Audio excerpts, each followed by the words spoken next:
Pagi itu, sinar matahari baru saja menyapa kota Jakarta. Di sudut pasar Tanah Abang yang ramai dan hiruk-pikuk, Lastri menggelar dagangannya dengan hati-hati. Tangannya yang kasar karena kerja keras merapikan tumpukan kain batik dan kebaya yang ia jual. Joko, anak sematawayangnya, sedang membantu membawa karung penuh barang dagangan dari rumah mereka yang kecil di gang sempit. Mereka tidak pernah mengeluh, meski setiap hari harus berjuang untuk sesuap nasi. Namun, hari itu bukanlah pagi yang biasa. Di tengah suara riuh pedagang menawarkan barang dan pembeli yang berlalu lalang, langkah-langkah berat terdengar mendekat. Hercules, preman pasar yang terkenal kejam, muncul bersama anak buahnya. Pria bertubuh besar itu mengenakan jaket kulit hitam dan kacamata gelap, wajahnya tanpa ekspresi, tapi sorot matanya menyimpan ancaman. Lastri, yang tengah sibuk melayani pembeli, langsung merasa dingin di sekujur tubuhnya saat melihat mereka mendekat. "Bu Lastri, mana uang keamanan bulan ini?" Suara Hercules berat, penuh tekanan.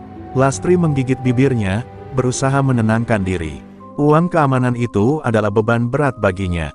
Setiap bulan, ia harus menyerahkan sebagian besar hasil dagangannya hanya untuk membeli ketenangan dari para preman itu. "Pak Hercules, minggu ini dagangan saya sepi. Bisakah saya bayar nanti?" Suara Lastri lirih, nyaris berbisik.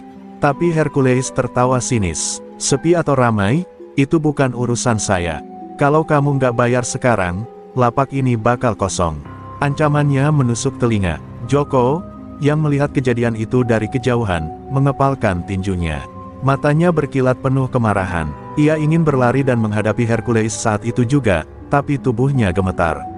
Ia tahu Hercules bukan orang sembarangan. Dengan reputasi sebagai pemimpin geng yang brutal, Hercules telah membuat banyak pedagang lain memilih diam daripada melawan.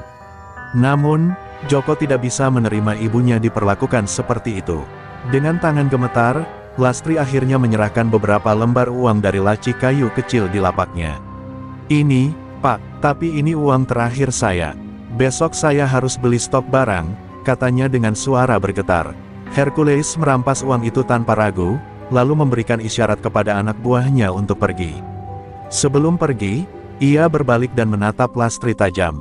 "Jangan pernah telat lagi, Bu Lastri. Saya nggak akan sebaik ini lain kali." Setelah Hercules dan anak buahnya menghilang di kerumunan, Lastri terduduk lemas di kursi kayunya. Air mata mengalir tanpa ia sadari. Joko mendekat, meletakkan tangannya di bahu ibunya. "Bu, sampai kapan kita harus begini? Sampai kapan mereka terus memeras kita?" tanyanya dengan suara bergetar. Lastri menatap wajah anaknya yang penuh amarah dan kepedihan, namun ia hanya menggeleng. "Nak, hidup kita memang begini. Kadang lebih baik diam daripada melawan," jawabnya, meskipun hatinya sendiri terluka mendalam. Joko terdiam, tapi dalam pikirannya mulai tumbuh tekad. Ia tidak bisa lagi hanya melihat ibunya dihina dan diperas. Ia tahu, melawan Hercules adalah keputusan berbahaya. Namun, demi ibunya, demi harga dirinya, ia bersumpah akan melakukan sesuatu. Bahkan jika itu berarti ia harus menghadapi bahaya yang tidak pernah ia bayangkan sebelumnya. Hari-hari berlalu, tetapi peristiwa pagi itu terus terbayang di benak Joko. Setiap kali ia mengingat wajah ibunya yang lemah dan air mata yang jatuh di pipinya, amarah Joko semakin membara. Namun, ia tidak tahu harus berbuat apa. Hercules dan anak buahnya tidak hanya kuat secara fisik, tetapi juga ditakuti karena mereka memiliki jaringan yang luas. Melawan mereka berarti mengundang bahaya bagi dirinya dan ibunya. Pagi itu, Joko kembali membantu ibunya di pasar. Langit terlihat mendung, dan angin membawa hawa dingin yang membuat suasana semakin suram. Di lapak Lastri, dagangan cukup ramai. Namun, rasa cemas tidak pernah benar-benar hilang dari raut wajah Lastri. Setiap suara langkah berat yang mendekat membuatnya menoleh dengan gugup. Ketakutannya menjadi kenyataan saat Hercules muncul kembali, kali ini dengan lebih banyak anak buah. Mereka mendekati lapak Lastri dengan langkah percaya diri, seolah tempat itu adalah milik mereka. Lastri langsung berdiri, menyekat tangannya yang berkeringat di kain lap. "Pak Hercules, bukannya baru minggu lalu saya bayar?" tanyanya dengan suara bergetar. Hercules tertawa kecil, tapi tawanya mengandung ancaman. "Harga keamanan naik, Bu Lastri. Sekarang kami butuh lebih banyak. Kalau nggak ada, ya, lapak ini bisa kami alih fungsikan buat pedagang lain," ucapnya dengan nada dingin. Anak buahnya menyeringai, menatap Lastri seperti serigala yang mengincar mangsa. Lastri gemetar, menundukkan kepala sambil mengeluarkan dompet kecil dari saku bajunya. Tapi, Pak, uang saya benar-benar habis. Kalau saya kasih semua ini, saya nggak bisa belanja barang dagangan lagi, katanya memohon. Namun, Hercules tidak peduli. Ia mengulurkan tangan, dan dengan kasar merampas dompet itu dari tangan Lastri. Urusan kamu bagaimana caranya bertahan hidup, bukan urusan saya. Teriaknya dengan nada tajam. Joko yang sedari tadi menahan diri akhirnya kehilangan kesabaran. Ia melangkah maju dengan penuh keberanian. Cukup, jangan ganggu ibu saya lagi. Teriaknya dengan suara lantang. Semua mata tertuju padanya. Hercules memutar tubuhnya, menatap Joko dengan mata menyipit. Siapa kamu, bocah? Berani melawan saya? Tanya Hercules dengan nada mengejek. Ibu saya sudah cukup menderita karena ulah kalian. Pergi dari sini atau saya akan buat kalian menyesal, kata Joko dengan suara penuh tekad. Hercules tertawa keras, diikuti oleh anak buahnya. Berani sekali kau, bocah. Apa kau tahu siapa aku? Hercules berjalan mendekati Joko, tubuhnya yang besar membuat Joko tampak kecil. Namun, Joko tidak mundur. Ia berdiri tegak, meskipun hatinya diliputi rasa takut. Lastri memeluk Joko dari belakang, mencoba menahannya. Jangan, nak, jangan cari masalah dengan mereka, isaknya. Namun, Joko tetap berdiri teguh. Hercules menatapnya lama, lalu memberikan senyum dingin. Kali ini saya biarkan, tapi kalau kamu coba melawan lagi, saya pastikan kalian berdua tidak akan aman. Ingat itu. Setelah berkata demikian, Hercules dan anak buahnya pergi meninggalkan lapak, meninggalkan Lastri yang menangis terseduh-seduh dan Joko yang diam penuh dendam. Di balik keberanian itu, Joko tahu ia baru saja menyulut api. Namun, dalam hatinya, tekadnya semakin kuat. Ia tidak akan membiarkan ibunya terus hidup dalam ketakutan. Kini ia sadar, ia harus melakukan sesuatu lebih dari sekadar marah. Ia harus memikirkan langkah berikutnya. Setelah insiden itu, Joko tidak bisa tidur. Di kamar sempitnya yang berdampingan dengan lapak ibu, ia terus memikirkan ancaman Hercules. Wajah ibunya yang penuh kesedihan saat uang terakhir mereka dirampas tidak henti-hentinya terbayang. Ia merasa bersalah karena belum bisa melindungi orang yang paling ia sayangi. Dalam kesunyian malam, ia menggenggam tinjunya erat, seolah mencoba meyakinkan dirinya sendiri bahwa ia harus bertindak. Keesokan harinya, saat fajar baru menyingsing, Joko memutuskan untuk mencari bantuan. Ia teringat seseorang yang pernah diceritakan oleh para pedagang pasar, Pak Hamid, seorang mantan petarung jalanan yang kini hidup sederhana di kawasan kumuh dekat pasar. Pak Hamid dikenal sebagai orang yang tangguh, meskipun sekarang ia lebih banyak menghabiskan waktu menjaga warung kecilnya. Dengan keberanian yang tersisa, Joko mendatangi rumah Pak Hamid di gang sempit yang gelap. Pak Hamid membuka pintu dengan alis terangkat. Terkejut melihat remaja kurus berdiri di depannya pagi-pagi buta. Ada apa, nak? Kau cari siapa? Tanyanya dengan suara parau. Joko menatapnya, berusaha mengatur napas sebelum menjawab. Pak Hamid, saya butuh bantuan. Saya ingin belajar bela diri. Saya ingin melindungi ibu saya dari preman, kata Joko dengan suara penuh tekad. Pak Hamid terdiam sejenak, memandangi Joko dengan tatapan tajam. Nak, melawan preman bukan hanya soal fisik. Itu soal nyali, taktik, dan kesiapan menghadapi risiko besar. Kau tahu apa yang kau minta ini bisa membahayakan nyawamu? Tanya Pak Hamid serius. Namun, Joko mengangguk tanpa ragu. Saya tahu, Pak, tapi saya tidak tahan melihat ibu saya diperlakukan seperti itu. Saya akan lakukan apa saja untuk melawan mereka. Melihat kesungguhan di mata Joko, Pak Hamid menghela napas panjang. Ia tahu bocah ini tidak akan menyerah begitu saja. Baiklah, katanya akhirnya, tapi ingat, apa yang akan kau pelajari ini bukan untuk cari masalah. Kau harus tahu kapan bertindak, dan kapan menahan diri. Joko mengangguk mantap, ia siap menjalani apapun demi ibunya. Latihan dimulai hari itu juga. Pak Hamid mengajarkan Joko teknik dasar bela diri, bagaimana mengontrol emosi, membaca gerakan lawan, dan menggunakan kekuatan tubuh secara efektif. Latihan itu berat, lebih berat dari yang Joko bayangkan. Tubuhnya seringkali lebam, tapi ia tidak mengeluh. Setiap kali ia merasa lelah, ia mengingat wajah ibunya.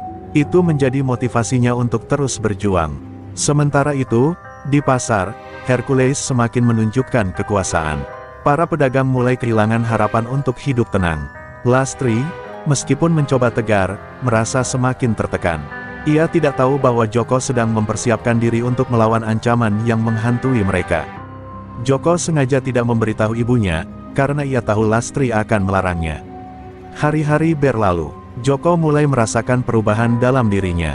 Tubuhnya semakin kuat, dan pikirannya semakin tajam. Ia mulai memahami bahwa melawan Hercules bukan hanya soal kekuatan fisik, tetapi juga kecerdikan. Bersama Pak Hamid, ia mulai menyusun rencana untuk menghadapi geng preman itu. Kau tidak bisa langsung menyerang mereka, kata Pak Hamid suatu hari. Kau harus membuat mereka kehilangan rasa takut yang mereka gunakan untuk menguasai orang lain. Joko mendengarkan dengan seksama. Kini, ia tidak hanya berlatih untuk bertahan. Ia berlatih untuk menyerang balik. Di dalam hati Joko, api perlawanan semakin menyala. Ia tahu waktunya akan segera tiba. Dan saat itu datang, ia akan memastikan tidak ada lagi air mata yang jatuh dari mata ibunya. Hari-hari Joko kini dipenuhi dengan latihan yang semakin berat. Pak Hamid tidak hanya mengajarkannya bela diri, tetapi juga bagaimana menjaga ketenangan di tengah tekanan. Joko, melawan bukan hanya soal siapa yang lebih kuat, tapi siapa yang lebih sabar. Preman seperti Hercules akan selalu mencoba memancing emosimu. Kalau kau terpancing, kau kalah, ujar Pak Hamid sambil menunjukkan gerakan bertahan yang efektif. Joko memperhatikan setiap gerakan dengan seksama. Tubuhnya yang semula kurus kini mulai terbentuk lebih kuat. Ia berlatih di pagi buta sebelum pasar mulai ramai, lalu kembali membantu ibunya di lapak. Tidak jarang, ia kembali berlatih malam harinya hingga tubuhnya kelelahan. Lastri mulai curiga melihat anaknya sering keluar rumah dengan alasan yang tidak jelas. Nak, kau sedang apa akhir-akhir ini? Jangan sampai kau cari masalah, tanya Lastri suatu malam. Namun, Joko hanya tersenyum dan berkata, Bu, saya hanya ingin menjadi lebih kuat. Di sela latihan, Joko sering berbincang dengan Pak Hamid tentang Hercules dan gengnya. Pak Hamid, meskipun sudah meninggalkan dunia gelap itu, ternyata mengenal beberapa anak buah Hercules. Mereka itu sebenarnya pengecut Joko. Mereka hanya berani karena merasa terlindungi di bawah nama Hercules. Kalau kau bisa menggoyahkan kepemimpinan Hercules, yang lain akan bubar, jelas Pak Hamid. Kata-kata itu membuat Joko berpikir. Ia tidak hanya harus melawan, tetapi juga membuat geng itu kehilangan kepercayaan diri. Sementara itu, di pasar, tekanan dari Hercules semakin menjadi-jadi. Para pedagang mulai merasa putus asa. Hercules menaikkan uang keamanan tanpa alasan jelas. Beberapa pedagang mencoba melapor ke pihak berwajib, tetapi tidak ada hasil. Hercules seolah memiliki kekebalan hukum. Lastri semakin khawatir, terutama ketika ia menyadari bahwa Joko sering menatap Hercules dengan pandangan penuh amarah. Jangan lakukan sesuatu yang bodoh, nak, bisik Lastri suatu hari saat mereka melihat Hercules berjalan melewati lapak mereka. Namun, Joko sudah memiliki rencana. Ia tidak ingin bertindak gegabah. Ia tahu bahwa Hercules adalah lawan yang berbahaya, dan ia tidak ingin mempertaruhkan nyawa ibunya dengan tindakan yang tidak terencana. Dengan bimbingan Pak Hamid, ia mulai mengamati kebiasaan Hercules dan anak buahnya. Ia mencatat kapan mereka datang ke pasar, siapa yang sering mereka bawa, dan di mana mereka berkumpul. Setiap informasi kecil menjadi bagian penting dari rencana Joko. Suatu malam, Joko kembali ke rumah dengan tubuh penuh luka setelah sesi latihan yang berat. Namun, di wajahnya tidak ada rasa lelah, hanya tekad yang semakin membara. Bu, saya ingin ibu tahu satu hal, katanya pelan saat mereka makan malam bersama. Lastri menatapnya dengan penuh kekhawatiran. Apa itu, nak? Tanyanya. Joko menarik napas panjang, lalu berkata, saya tidak akan membiarkan siapapun menyakiti ibu lagi. Apapun yang terjadi. Mendengar itu, Lastri terdiam. Di satu sisi, ia merasa bangga pada anaknya yang begitu mencintainya. Namun, di sisi lain, ia takut. Ia tahu dunia yang mereka hadapi bukan dunia yang adil. Hercules bukan hanya seorang preman, ia adalah simbol kekuasaan gelap yang sulit dikalahkan. Joko, ibu tidak butuh kau jadi pahlawan. Ibu hanya butuh kau selamat, ujar Lastri dengan suara lirih. Tapi Joko hanya tersenyum kecil, seolah berusaha menenangkan ibunya. Di luar rumah mereka yang sempit, langit malam terlihat gelap tanpa bintang. Joko berdiri di depan pintu, menatap ke arah pasar yang kini terasa seperti medan perang. Dalam hatinya, ia tahu bahwa ia tidak hanya berjuang untuk ibunya. Ia berjuang untuk semua orang yang telah diperas dan ditindas oleh Hercules. Aku akan menghentikan ini, gumamnya pelan. Dan malam itu, Joko merasa lebih siap dari sebelumnya. Hari itu, pasar Tanah Abang terasa lebih sunyi dari biasanya, seolah semua orang dihantui ketakutan yang tak kasat mata. Para pedagang berbisik-bisik, membicarakan desas-desus bahwa Hercules akan melakukan razia besar-besaran. Katanya, kalau ada yang berani telat bayar uang keamanan, lapaknya akan diobrak-abrik, bisik seorang pedagang kepada Lastri. Wajah Lastri semakin pucat, ia tahu ancaman itu bukan sekadar rumor. Joko yang mendengar kabar itu merasakan amarah menggelegak di dadanya. Sore itu, ia berdiri di belakang lapak ibunya, mengamati setiap pergerakan di pasar. "Bu, kalau mereka datang, biar aku yang hadapi," katanya tegas. Namun, Lastri memegang lengannya erat. "Joko, jangan. Mereka bukan orang biasa. Mereka bisa menyakiti kita. Ibu mohon, jangan lakukan apa-apa," ucapnya dengan suara gemetar. Tapi Joko hanya terdiam, tekadnya tidak berubah sedikit pun. Ketakutan itu menjadi nyata ketika menjelang malam, Hercules datang bersama belasan anak buahnya. Langkah mereka berat dan penuh kepercayaan diri, seperti kawanan singa yang menguasai wilayahnya. Para pedagang langsung menunduk, berpura-pura sibuk dengan dagangan masing-masing. Hercules berhenti tepat di depan lapak Lastri, menatapnya dengan senyum mengejek. "Bu Lastri, apa kabar? Saya dengar lapak ini ramai. Bagaimana dengan uang bulan ini?" tanyanya dengan nada santai namun penuh tekanan. Lastri gemetar, berusaha mencari alasan.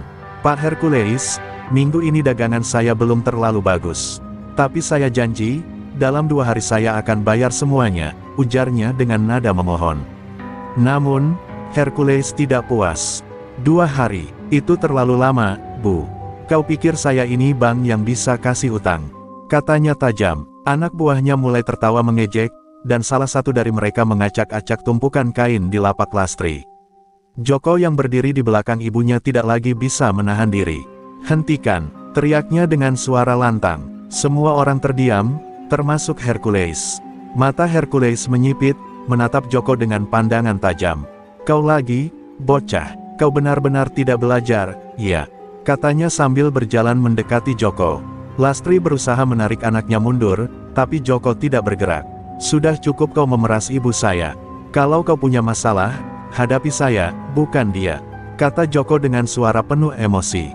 Suasana pasar semakin tegang. Para pedagang yang tadinya diam kini mulai berkumpul, penasaran dengan apa yang akan terjadi. Hercules tertawa kecil, lalu menatap Joko dengan senyum dingin. "Bocah, kau tahu apa akibatnya kalau kau melawan saya?" Hercules memberikan isyarat kepada anak buahnya, dan 2 orang langsung maju hendak menangkap Joko.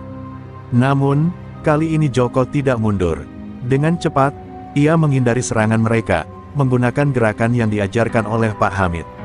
Satu pukulan keras mengenai dagu salah satu preman, membuatnya terjatuh. Orang-orang yang menyaksikan langsung terkejut, tidak menyangka Joko mampu melawan. Namun, Hercules tidak tinggal diam. Ia maju sendiri, dengan tubuh besar dan otot-otot yang membuat Joko tampak kecil di hadapannya. "Kau pikir bisa menang melawan saya, bocah?" katanya sambil mengepalkan tinju. Tapi sebelum Hercules sempat bertindak, suara seorang pedagang memecah keheningan. "Cukup sudah, Hercules, kami semua sudah muak dengan ulahmu," teriak seorang lelaki tua dari kerumunan. Satu persatu, pedagang mulai berdiri di belakang Joko, menunjukkan solidaritas mereka. Hercules mendadak kehilangan senyumnya, menyadari bahwa kali ini ia tidak hanya berhadapan dengan seorang bocah, tetapi juga dengan seluruh pasar. Situasi di pasar menjadi semakin memanas. Para pedagang yang biasanya hanya diam kini mulai berdiri bersama Joko. Wajah-wajah mereka yang dulu penuh ketakutan kini menampilkan keberanian yang jarang terlihat. Hercules memandang sekeliling, mendapati dirinya dikelilingi oleh puluhan pasang mata yang tidak lagi tunduk padanya. "Apa kalian semua sudah lupa siapa saya?" suaranya menggema, mencoba mengintimidasi kerumunan. Namun, pedagang tua yang sebelumnya berteriak melangkah maju. Namanya Pak Warto, seorang pedagang kain yang sudah berjualan di pasar Tanah Abang selama puluhan tahun. "Hercules, sudah terlalu lama kami diam. Kau pikir kami tidak tahu betapa kejamnya kau selama ini. Tapi kali ini berbeda. Kami tidak akan membiarkanmu menginjak-injak harga diri kami lagi. Suaranya tegas, menggema di antara kerumunan. Joko merasa darahnya berdesir mendengar dukungan itu. Ia melangkah maju ke depan, berdiri di hadapan Hercules tanpa rasa takut. Kau mungkin kuat, Hercules. Tapi kau hanya berani karena semua orang diam.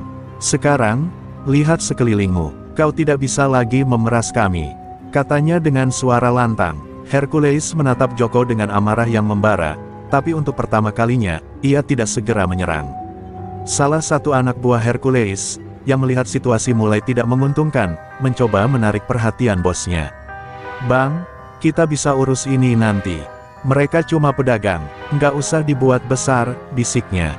Tapi Hercules tidak menggubris. Kehilangan muka di depan banyak orang adalah sesuatu yang tidak bisa ia terima. Ia mengepalkan tinjunya, bersiap menyerang Joko. Namun, sebelum tinju itu sempat melayang, sebuah suara keras memecah suasana. Berhenti sekarang juga, Hercules. Semua orang menoleh, melihat sosok Pak Hamid yang tiba-tiba muncul dari arah kerumunan. Dengan tubuh tegap dan mata tajam, mantan petarung itu melangkah maju, berdiri di sisi Joko. Jangan berpikir kau bisa melakukan ini lagi. Sudah cukup kau menindas mereka, ucapnya tegas. Melihat Pak Hamid, Hercules tampak ragu. Ia mengenali pria itu sebagai seseorang yang tidak bisa dianggap remeh. Hamid, aku kira kau sudah pensiun, kata Hercules dengan nada mengejek, meski sorot matanya menunjukkan kewaspadaan. Pak Hamid tersenyum tipis. Aku memang sudah berhenti, tapi bukan berarti aku lupa cara melawan orang sepertimu, balasnya. Kerumunan semakin riuh. Para pedagang mulai bersorak mendukung Pak Hamid dan Joko. Hercules yang biasanya merasa di atas angin, kini mulai merasa terpojok. Namun, egonya terlalu besar untuk mundur begitu saja. Baiklah, katanya sambil mundur selangkah. Hari ini aku biarkan kalian. Tapi ingat, ini belum selesai. Ia melambaikan tangan kepada anak buahnya, memerintahkan mereka untuk pergi. Saat Hercules dan gengnya menghilang di tengah kerumunan, sorak-sorai memenuhi udara. Para pedagang memeluk Joko dan Pak Hamid dengan penuh rasa terima kasih. Lastri menangis terisak, memeluk anaknya erat. Nak, kau membuat ibu bangga, tapi juga sangat takut, katanya sambil mengusap air matanya. Joko hanya tersenyum kecil, menyadari bahwa perjuangan ini baru saja dimulai. Hercules mungkin telah mundur, tapi Joko tahu ia akan kembali. Dan saat itu tiba, ia harus lebih siap dari sebelumnya. Hercules tidak bisa melupakan penghinaan yang ia terima di pasar Tanah Abang. Di markasnya, ia duduk dengan wajah penuh amarah, mengepalkan tinjunya sambil mengingat keberanian Joko dan para pedagang yang berdiri melawan. Anak itu sudah melewati batas. Aku tidak akan membiarkan mereka berpikir bisa menang melawan aku, teriaknya sambil membanting gelas ke lantai. Anak buahnya hanya diam, tak berani menyela saat Hercules melampiaskan amarahnya. Malam itu, Hercules merancang rencana balas dendam. Besok pagi, kita akan hancurkan lapak Lastri di depan semua orang. Biarkan mereka tahu apa akibatnya kalau melawan aku, katanya dengan nada dingin. Anak buahnya, meskipun sedikit ragu, mengangguk setuju. Tidak ada yang berani melawan perintah Hercules, sekalipun mereka mulai menyadari bahwa keadaan di pasar sudah berubah. Di sisi lain, Joko kembali berlatih keras bersama Pak Hamid. Ia tahu Hercules tidak akan tinggal diam setelah dipermalukan. Pak Hamid memperingatkan Joko agar tetap waspada. Hercules itu seperti ular, Joko. Dia akan menyerang di saat kau lengah. Kau harus selalu siap, ucapnya sambil menunjukkan teknik bertahan baru. Joko mengangguk serius, meskipun dalam hatinya ia tahu bahwa ancaman kali ini mungkin lebih besar dari sebelumnya. Pagi berikutnya, suasana di pasar Tanah Abang terasa tegang. Para pedagang yang mendengar rencana Hercules mulai berjaga-jaga. Pak Warto, yang menjadi salah satu tokoh keberanian para pedagang, mengorganisir mereka untuk bersiap menghadapi serangan. Kita harus bersatu. Kalau kita biarkan mereka menghancurkan lapak Lastri, itu artinya mereka menang, katanya dengan semangat. Tepat seperti yang diduga, Hercules datang dengan konvoi besar. Kali ini ia membawa lebih banyak anak buah. Wajahnya penuh kebencian, dan langkahnya menggemakan ancaman. Begitu sampai di depan lapak Lastri, ia berteriak lantang. Mana anak itu? Mana si Joko? Bawa dia ke sini, atau aku akan. Menghancurkan semuanya, Hercules menghempaskan sebuah meja kayu ke tanah, membuat beberapa pedagang ketakutan. Joko keluar dari kerumunan, berdiri tegak di depan ibunya yang memeluk erat lengan Pak Warto. "Aku di sini, kalau kau ingin menghancurkan sesuatu, hadapi aku dulu," teriak Joko dengan suara lantang. Hercules menyeringai lebar, merasa mendapatkan apa yang ia cari. "Bagus, bocah. Aku tunggu momen ini," katanya sambil mendekat dengan gerakan mengintimidasi. Namun, sebelum Hercules sempat menyerang, para pedagang tiba-tiba maju serentak, mengepung gengnya. Pak Warto memimpin mereka, sambil membawa balok kayu sebagai alat perlindungan. "Kau pikir kami akan membiarkanmu?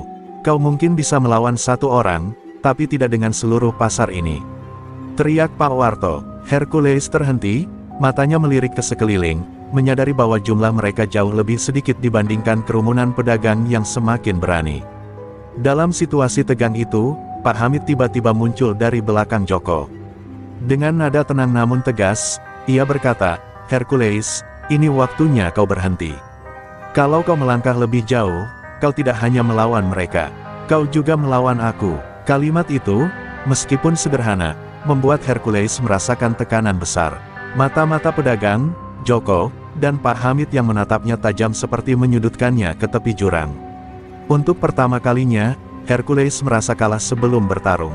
Suasana di pasar terasa begitu tegang, seakan udara sendiri dipenuhi oleh ketakutan dan harapan. Hercules berdiri di tengah-tengah, dikelilingi oleh kerumunan pedagang yang memandangnya dengan kebencian dan tekad. Mata Joko tidak lepas dari Hercules, tubuhnya tegang, siap untuk bertindak jika keadaan memanas. Sementara itu, Pak Hamid berdiri di sampingnya, seperti benteng yang tidak tergoyahkan. "Hercules, ini sudah cukup," kata Pak Hamid dengan nada tajam namun tenang. "Kau bisa memilih untuk pergi sekarang dan mengakhiri semua ini, atau terus maju dan menghadapi akibatnya. Tapi aku peringatkan, kau tidak akan menang." Kata-kata itu membuat Hercules tersentak.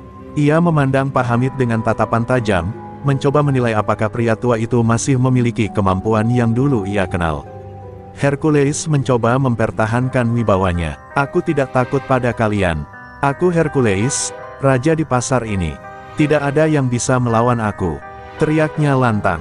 Namun, suara gemuruh dari kerumunan mulai menguat. Para pedagang, yang selama ini hanya menjadi korban, kini mulai bersorak mendukung Joko dan Pak Hamid. "Kami tidak takut lagi, Hercules. Pergi dari sini," teriak salah satu pedagang, diikuti oleh yang lain. Joko maju selangkah, berdiri tepat di hadapan Hercules. "Kau mungkin merasa kuat, tapi kau hanya seorang pengecut yang menggunakan rasa takut untuk berkuasa. Sekarang, rasa takut itu sudah hilang. Kau tidak punya apa-apa lagi," katanya dengan suara lantang, matanya menatap langsung ke arah Hercules. Kata-kata Joko seperti menancap dalam hati Hercules, menggoyahkan keyakinannya. Melihat keraguan di mata Hercules, salah satu anak buahnya mencoba mendekat. "Bang, mungkin kita mundur saja. Mereka terlalu banyak," bisiknya dengan nada khawatir. Namun, Hercules tidak menjawab. Ia hanya berdiri diam, merasa untuk pertama kalinya ia kehilangan kendali atas situasi. Melihat Hercules yang goyah, Joko menambahkan, "Jika kau tetap memaksakan ini, kau hanya akan mempermalukan dirimu sendiri." Akhirnya, dengan napas berat dan wajah penuh amarah, Hercules melangkah mundur. "Ini belum selesai, Hamid. Bocah, kau juga akan menyesali ini," ancamnya sambil menatap tajam ke arah Joko dan Pak Hamid. Ia melambaikan tangan kepada anak buahnya, memberi isyarat untuk pergi. Satu persatu mereka meninggalkan pasar, dan dengan kepergian mereka, sorak-sorai kembali menggema di udara. Lastri berlari dan memeluk Joko dengan air mata yang tak terbendung. "Nak, kau luar biasa. Kau menyelamatkan ibu, kau menyelamatkan semua orang di sini," katanya dengan suara terseduh-seduh.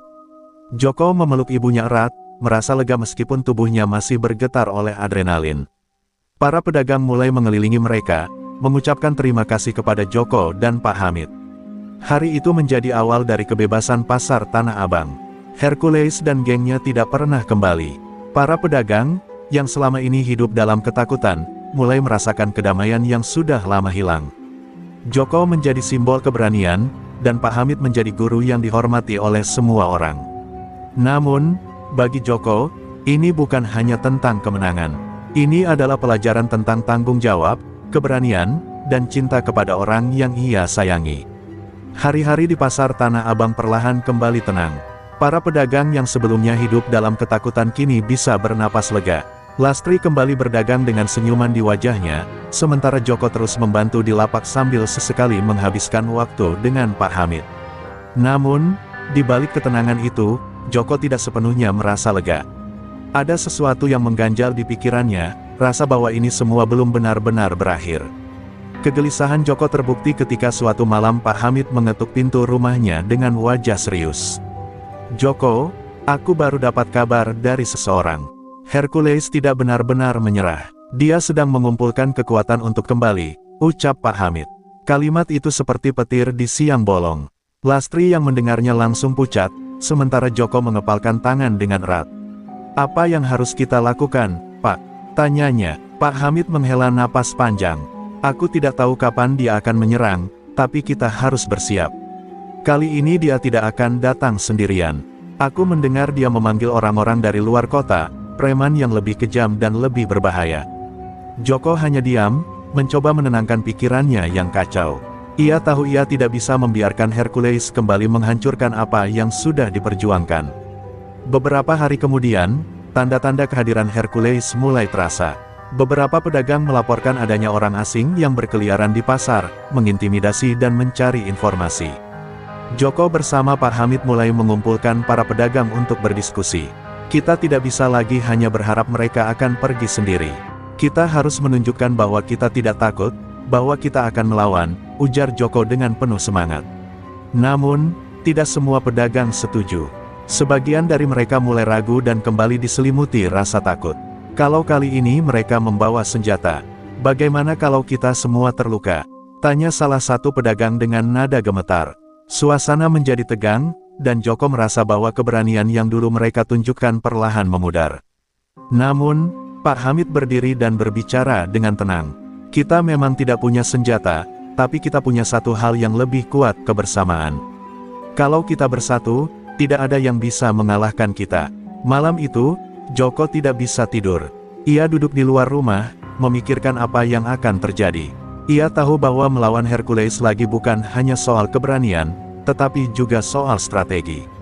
Ia mengingat semua pelajaran dari Pak Hamid, tentang ketenangan, kesabaran, dan kecerdikan. Dalam hatinya, Joko berjanji bahwa ia tidak akan membiarkan Hercules menang, apapun yang terjadi. Pagi berikutnya, Joko dan Pak Hamid mulai merancang rencana untuk menghadapi serangan Hercules. Mereka membagi tugas di antara para pedagang, memastikan semua orang memiliki peran.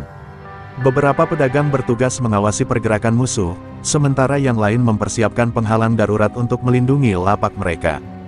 Joko bahkan berusaha menghubungi beberapa orang di pihak berwajib, meskipun ia tahu bahwa bantuan mereka mungkin tidak bisa diandalkan.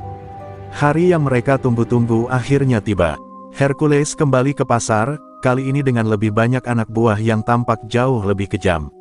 Mereka membawa senjata tajam dan wajah penuh amarah. Namun, kali ini pasar sudah siap.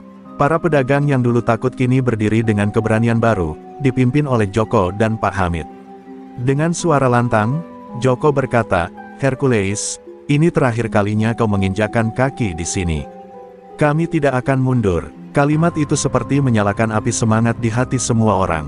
Perlawanan terakhir pun dimulai. Pasar Tanah Abang yang biasanya penuh hiruk-pikuk kini terasa mencekam.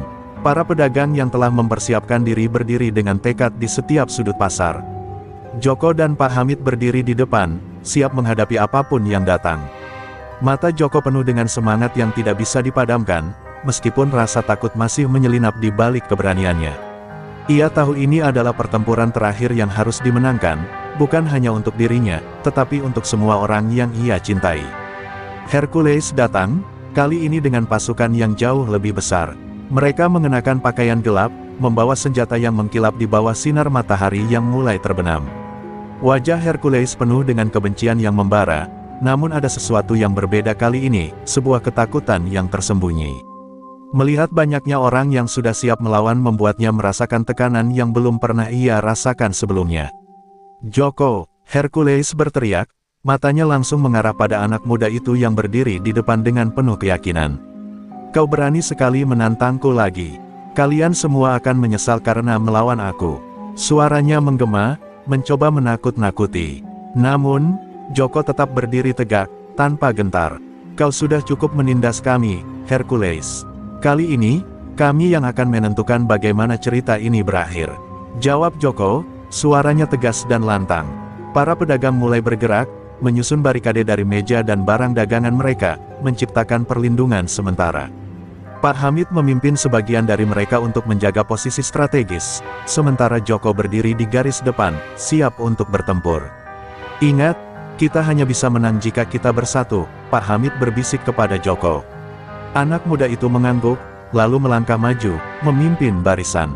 Hercules maju dengan langkah berat, membawa senjata besar di tangannya. Dia mengangkat pedangnya tinggi-tinggi dan melambaikan ke arah Joko. Ayo, Joko, ayo buktikan kalau kau bisa bertahan melawan aku. Hercules berteriak. Sebelum sempat menyerang, Joko bergerak cepat, menghindari serangan pedang yang menghujam tanah tepat di sampingnya. Suara benturan itu menggetarkan udara, namun Joko tidak mundur. Ia melawan dengan semua kekuatannya, mengingat setiap ajaran Pak Hamid. Pertarungan berlangsung sengit, dengan Hercules terus mencoba mendekati Joko. Tapi Joko yang lebih gesit menghindar, memanfaatkan celah-celah kecil untuk menyerang balik. Setiap serangan Hercules hanya mengenai udara atau barang-barang yang sengaja dipindahkan oleh para pedagang. Sementara itu, barisan pedagang lain mulai bergerak, menggunakan taktik yang sudah mereka latih untuk mengepung anak buah Hercules yang terpisah-pisah. Perlahan, kekuatan Hercules mulai terkikis. Melihat pasukannya mulai mundur dan situasi semakin tidak menguntungkan, Hercules mulai kehilangan kendali. Wajahnya memerah, dan amarahnya semakin meluap. Kalian ini hanya pedagang lemah. Aku akan hancurkan kalian semua, teriaknya. Namun, Joko yang sudah semakin dekat dengan Hercules tidak memberi kesempatan untuknya. Dengan gerakan cepat, Joko mengarahkan pukulan keras ke arah tangan Hercules, membuat pedangnya terjatuh dan tubuhnya terhuyung mundur. Saat Hercules terjatuh, kerumunan pedagang bersorak, sementara Joko berdiri di atas kemenangannya dengan wajah penuh tekad. Sudah selesai, Hercules. Kau tidak akan pernah bisa menguasai pasar ini lagi, kata Joko dengan penuh percaya diri. Hercules yang terluka, dengan amarah yang membara, akhirnya menyerah. Ia mundur dengan pasukannya, dan untuk pertama kalinya, pasar Tanah Abang terasa bebas. Ketakutan yang selama ini menghantui mereka akhirnya hilang, dan Joko tahu, perjuangannya belum berakhir, tapi mereka telah memenangkan peperangan ini. Setelah pertarungan yang dramatis, pasar Tanah Abang akhirnya kembali tenang, namun suasana yang tercipta jauh berbeda dari sebelumnya. Hercules dan pasukannya yang tertunduk kalah meninggalkan pasar, dan bagi para pedagang, ini bukan hanya kemenangan fisik, melainkan kemenangan moral yang telah lama mereka dambakan. Lastri, yang menyaksikan semua kejadian itu dari jauh, berlari menghampiri Joko dengan mata yang berkaca-kaca. Nak, kau telah membuat ibu sangat bangga, katanya, memeluk Joko erat. Namun, meskipun suasana di luar tampak damai, Joko merasa ada beban yang belum sepenuhnya hilang dari dadanya. Ia menatap ke arah jalanan pasar yang kini mulai sepi, dan mengingat betapa kerasnya perjuangan yang baru saja mereka lalui. Ibu, kita tidak bisa lengah. Hercules mungkin sudah pergi, tapi banyak orang seperti dia di luar sana. Mereka tidak akan berhenti begitu saja, kata Joko, suaranya penuh tekad. Lastri menatapnya dengan kekhawatiran, tetapi juga rasa hormat yang mendalam. Pak Hamid yang mendekat, mendengar percakapan itu. Ia tersenyum bijak dan berkata, Joko benar, Lastri. Kemenangan kita hari ini bukan akhir dari perjuangan, tetapi awal dari sesuatu yang lebih besar. Kita telah menunjukkan bahwa pasar Tanah Abang bukan milik mereka, tetapi milik kita semua. Dan selama kita bersatu, tidak ada yang bisa mengalahkan kita. Kata-kata Pak Hamid memberi sedikit ketenangan pada hati Joko, tetapi ia tetap merasa ada sesuatu yang mengganjal. Hari-hari setelah kemenangan itu, para pedagang mulai kembali ke rutinitas mereka, tetapi dengan semangat baru. Mereka kini tidak lagi takut untuk berteriak, untuk melawan, atau untuk meminta keadilan. Lapak-lapak yang dulu penuh dengan ketakutan kini dipenuhi dengan senyuman dan tawa. Joko melihat semua itu dengan hati yang penuh harapan. Namun, di dalam dirinya, ia tahu bahwa ini adalah masa yang penuh tantangan. Suatu pagi, saat Joko sedang membantu ibunya mengatur barang dagangan, seorang pedagang tua mendekat dan berkata, "Joko, kau telah mengubah banyak hal di sini. Tapi aku rasa, ada sesuatu yang lebih besar yang menunggumu di luar pasar ini." Joko tertegun mendengar kata-kata itu. "Apa maksudnya?" tanya Joko dengan penasaran. Pedagang itu tersenyum penuh arti. "Kadang, perjuangan kita lebih besar dari yang kita bayangkan. Kau akan tahu kapan saatnya tiba." Kata-kata itu membuat Joko berpikir lebih dalam. Apakah perjuangan di pasar Tanah Abang benar-benar selesai? Ataukah ini hanya awal dari perjalanan yang lebih panjang? Setiap kali Joko melihat orang-orang yang berterima kasih kepadanya, ia merasakan beban yang lebih berat di pundaknya. Ia tahu, jika ingin melindungi tempat ini, ia harus siap untuk menghadapi lebih banyak musuh. Namun, ia juga sadar bahwa ia tidak bisa melakukannya sendirian. Pak Hamid yang melihat perubahan dalam diri Joko, mendekatinya. "Nak, apa yang mengganggu pikiranmu?" tanya Pak Hamid dengan lembut. Joko menghela napas panjang. "Aku merasa ada yang belum selesai, Pak. Hercules telah pergi, tapi aku tahu ini belum berakhir. Aku harus lebih kuat, lebih siap.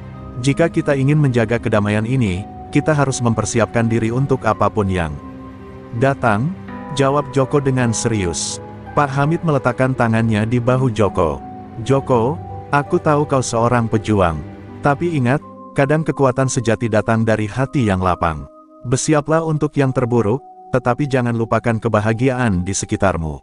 Kita berjuang bukan hanya untuk kemenangan, tetapi untuk mereka yang kita cintai, dan untuk masa depan yang lebih baik." Kata-kata Pak Hamid seperti sebuah penuntun, memberi Joko pencerahan. Ia tahu, meskipun jalan yang ia hadapi tidak mudah, ia tidak akan pernah sendirian dalam perjuangannya. Meskipun pasar telah kembali tenang, angin kekhawatiran masih terasa di hati Joko.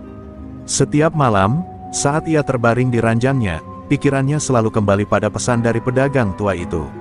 Ada sesuatu yang lebih besar menunggunya di luar sana, dan meskipun ia berusaha untuk fokus pada kebebasan yang baru dirasakan oleh pasar, hatinya tidak bisa lepas dari perasaan bahwa ancaman belum benar-benar pergi. Suatu malam, saat Joko dan Pak Hamid sedang berbincang di teras rumah, seorang pria misterius mendekati mereka dengan langkah cepat. Pak Hamid langsung mengenali pria itu. "Kau dari mana?" tanya Pak Hamid dengan nada curiga. Pria itu memperkenalkan dirinya sebagai salah satu penghubung dari luar kota yang pernah bekerja untuk Hercules. "Ada sesuatu yang harus kalian ketahui," katanya dengan wajah serius. "Hercules mungkin sudah mundur, tetapi ada kelompok yang lebih besar, lebih berbahaya yang sedang mengincar pasar ini. Mereka bukan hanya preman biasa, mereka adalah kelompok yang memiliki kekuatan lebih dari yang bisa kalian bayangkan." Joko mendengarkan dengan hati yang berdebar. "Apa yang harus kita lakukan?" tanyanya, suara tegang. Pria itu menatapnya dalam-dalam, seakan mencoba menilai niat Joko. "Kalian harus bersiap, lebih dari yang pernah kalian bayangkan. Mereka tidak akan datang dengan cara yang biasa. Mereka menggunakan cara yang lebih licik, memecah belah, mengintimidasi, dan menyerang dari dalam. Kalian perlu melindungi lebih dari sekadar fisik pasar ini."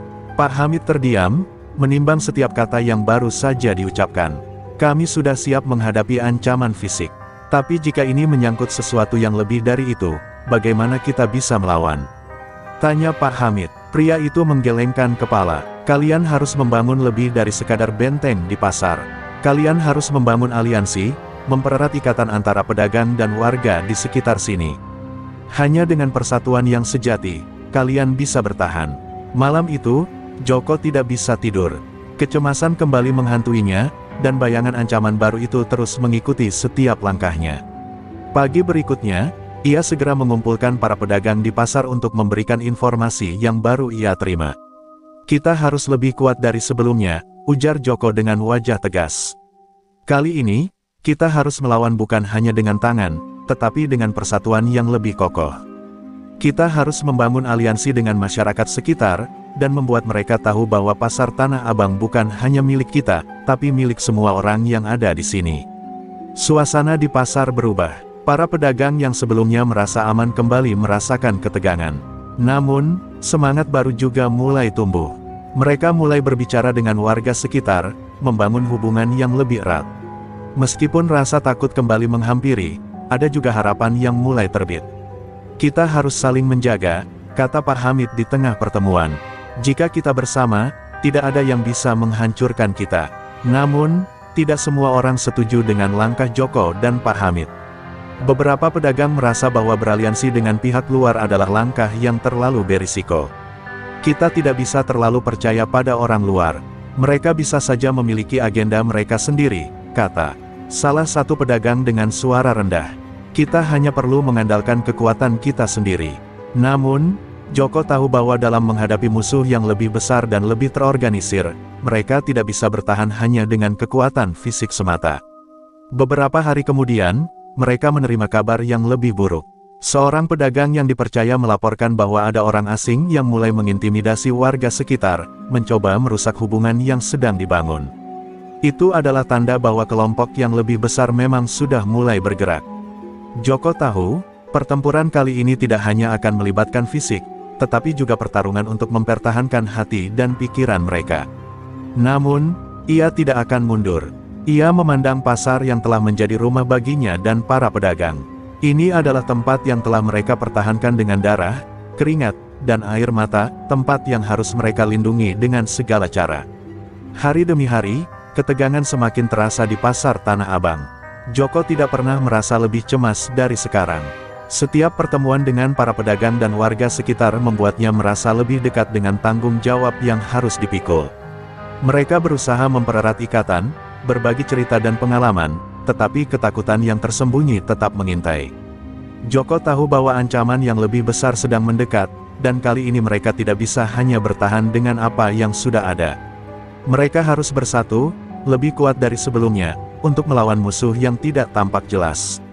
Suatu sore, saat Joko sedang berbincang dengan Pak Hamid, sebuah kejadian mengejutkan terjadi.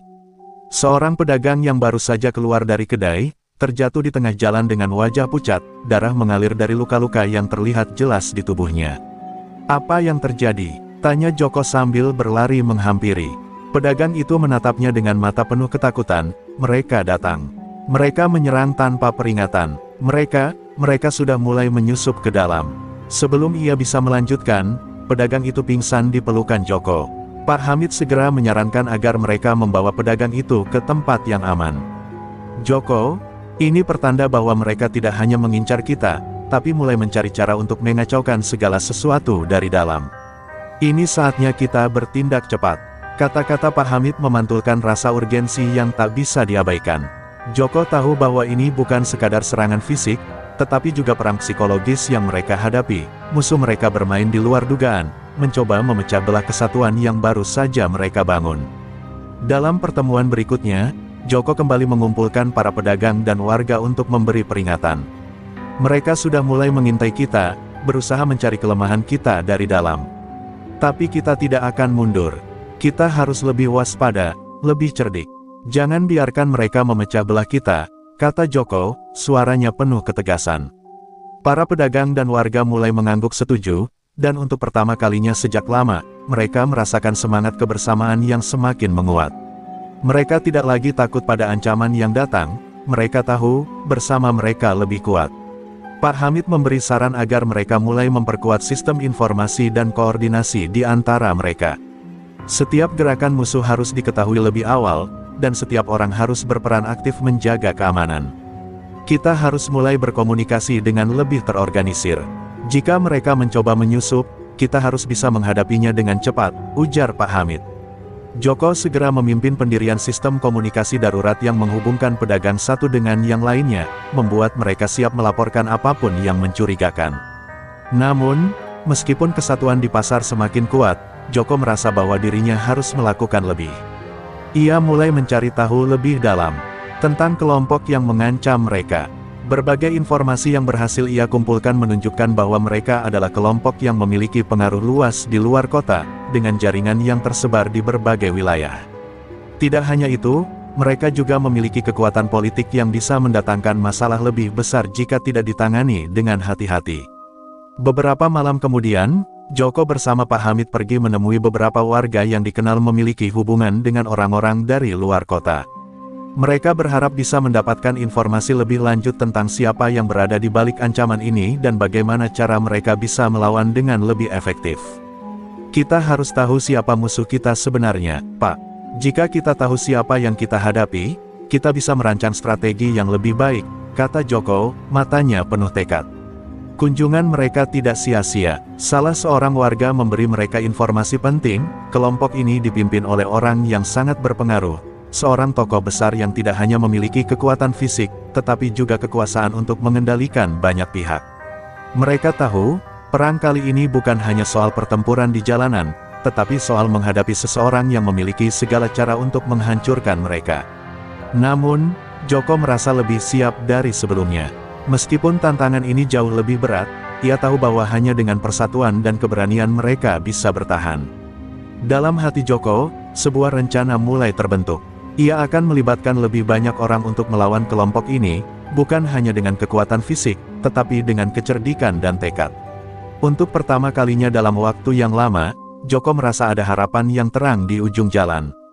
Pasar Tanah Abang telah mengajarinya banyak hal tentang perjuangan, tetapi kini ia tahu bahwa untuk menghadapinya, mereka harus melawan dengan cara yang belum pernah mereka pikirkan sebelumnya. Pagi itu, Joko duduk termenung di atas bangku pasar, matanya menatap kesibukan orang-orang yang mulai berdatangan untuk berjualan.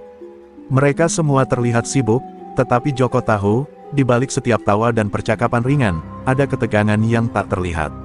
Ia memikirkan informasi yang ia dapatkan semalam, tentang kelompok yang dipimpin oleh tokoh besar dengan pengaruh luar biasa. Musuh kali ini tidak akan mudah dihadapi, dan ia harus memikirkan langkah yang lebih cerdas dan hati-hati. Ia memutuskan untuk berkumpul dengan Pak Hamid dan beberapa pedagang yang dianggapnya paling berpengalaman. Mereka bertemu di ruang belakang pasar, di tempat yang sepi dan aman. Joko memulai pembicaraan dengan suara yang serius. Kita menghadapi musuh yang berbeda kali ini. Ini bukan hanya soal kekuatan fisik, tapi lebih pada kekuatan strategi. Mereka lebih kuat dari Hercules, lebih terorganisir, dan mereka punya banyak orang yang bisa kita tidak ketahui siapa saja. Pak Hamid mengangguk, memandang Joko dengan penuh perhatian. Kita tahu, Joko, ini bukan waktu untuk bertindak ceroboh. Kita harus berhati-hati dan cerdik. Kalau mereka bisa menyusup ke dalam, kita harus bisa menanggapi dengan cara yang sama. Kita harus mencari kelemahan mereka. Joko menarik napas dalam-dalam, kemudian melanjutkan. Aku berpikir, kita harus mencari cara untuk mengungkap siapa mereka di dalam pasar dan sekitar kita. Kita tidak bisa melawan musuh yang tidak kita kenal.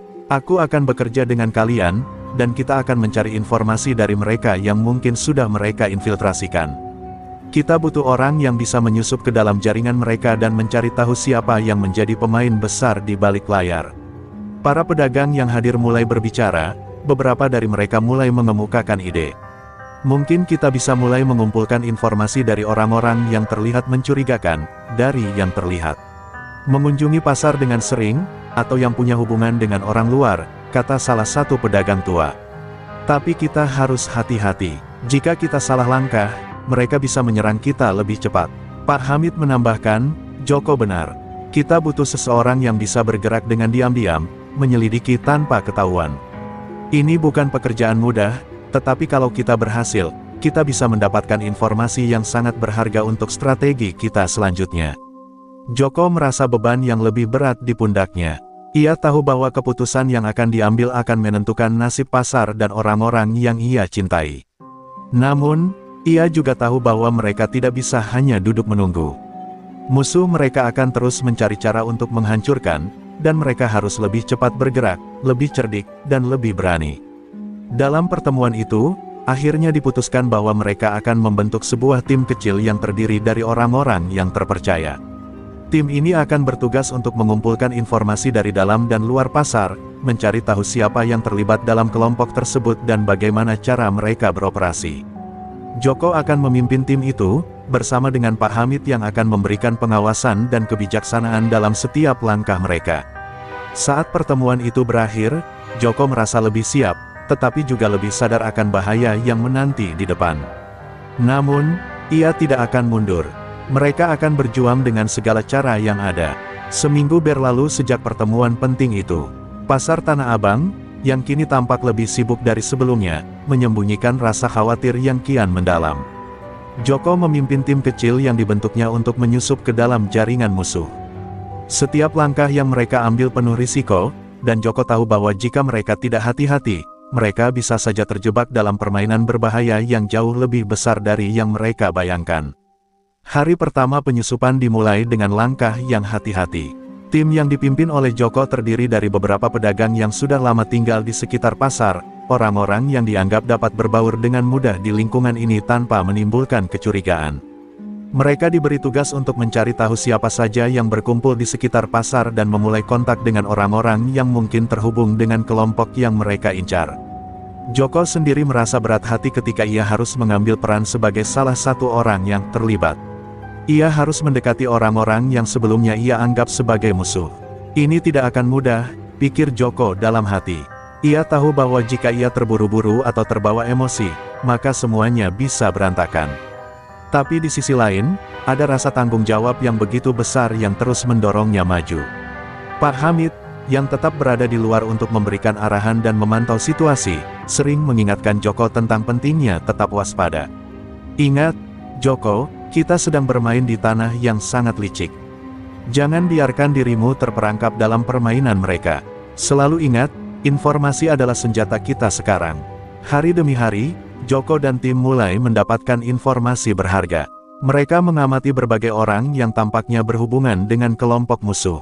Beberapa dari mereka terlihat sering bertemu dengan individu-individu misterius yang tidak dikenal oleh kebanyakan orang di pasar. Salah satu dari mereka, seorang pria parubaya dengan wajah keras, tampak memimpin pertemuan di balik pasar yang sepi.